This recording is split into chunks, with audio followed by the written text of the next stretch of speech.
was us against the world. What we were attempting to do was pay the nation's top producers better. That put me on the hate list of every other real estate company.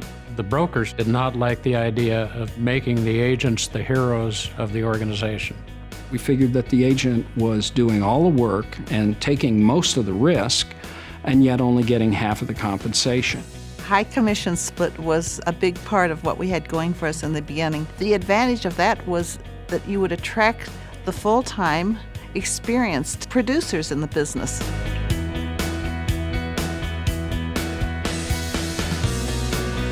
REMAX has always been that pioneer. We basically taught agents how to promote themselves. It was revolutionary. It was different than the way real estate had ever been done in the past. The first month, I took over 1,000 phone calls, 204 face-to-face interviews, and 4 people signed up. And the whole industry was knocking us and telling us that we were nothing but a bunch of cowboys and yahoos. And we went to the Colorado Association of Realtors convention, and so we passed out red, white, and blue pens, and it said 100% in the center, I up mine, now up yours. We weren't liked very well, let's just put it that way. But we became respected because of the fact of the numbers that we were doing, the quality of the agent, the integrity of the agents that we were bringing on. We evolved, and what happened was we coalesced around one image. We had 2 owners of the REMAX franchise in Albuquerque, and the Albuquerque Balloon Festival was just taking off. At the same time, the regional owners had a meeting in Chicago, and we looked up at the TV, and there's the REMAX balloon. Nobody wanted it as a logo. It was just, isn't that cute, our balloons up in the air? We took a silly little symbol and turned it into this massive icon of what professional real estate is supposed to be about. The early days of the company were fraught with a lot of financial difficulties.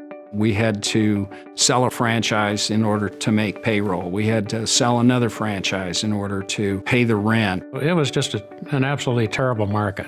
In 1980, we lucked out and sold to 2 extraordinary business people, Frank Polsler and Walter Snyder. Of course, we were extremely impressed. They showed us the best of the best, and we thought we could repeat that in Ontario. We thought there was a great opportunity in the marketplace for this type of brand and this type of business model. Dave looked at my financial statement. He said, Frank, you're broke. I said, we'll make it work. They convinced us that they could do the job, and they totally turned the company around. Frank and Walter understood franchising. They fell in love with our concept. They opened the entire European continent for us. And overnight, they revolutionized our company. In 1983, we did our first conference up in Northern Ontario. This guy flew in with his seaplane, and I said, Dave, you want to fly with us? No, he said, Gail, you go. The pilot made a mistake. The plane went into a stall spin, crashed into the trees. Killing the pilot and putting Gail and the other 2 passengers in the hospital for years. Originally, they told Dave that she would be lucky to make it through the night. Even if she does come out of it, she may be a vegetable. She may never be able to walk. She may never be able to talk. He read motivational books to her, even though she was in a coma. And the doctor said, son, she can't hear you. He said, I'm going to keep talking to her, and I'm going to sleep here, and I'm going to be with her until she gets well. When she finally went into the rehabilitation center after she got out of the coma, they said that her hopes of ever walking were not very good. And she looked at the doctor and she said, I will walk out of here. I can remember her appearing at the convention, this frail, 95-pound, head-shaved wisp of a woman in a wheelchair. And she stood up in that wheelchair and waved with her other arm in a sling. Not a dry eye in the place. That she wouldn't let it take her down. And I think that ignited all of us to work even harder and harder.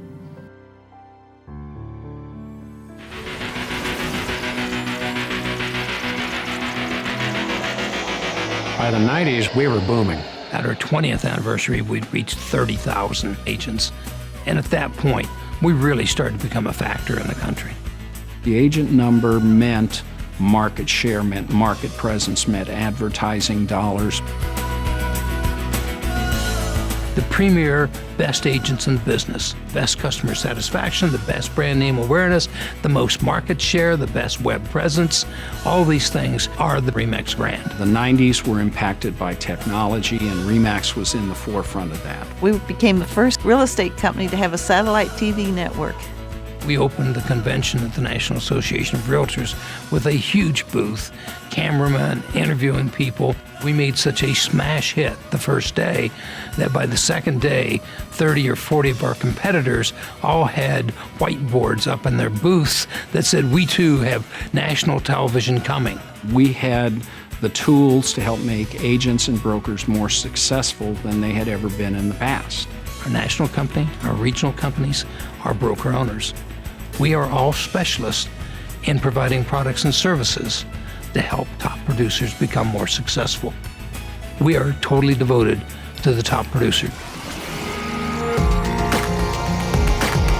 By the time 2000 rolled around, REMAX was the significant player in the real estate industry in all of North America. We went from country to country and started seeing the immediate success. We were established. We were the go-to company. We had a national presence in the media. It was inevitable we'd become number one. REMAX survived the difficult markets for the same reason that we prospered in the very good markets. We said, batten down the hatches. This is going to be the toughest one we've ever seen.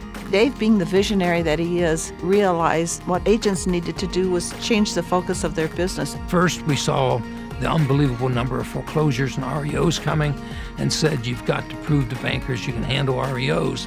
It's going to be the business we have. We started teaching the CDPE course and pushed the short sales. We went to Fannie, Freddie, FDIC, Treasury, and HUD. We helped them rewrite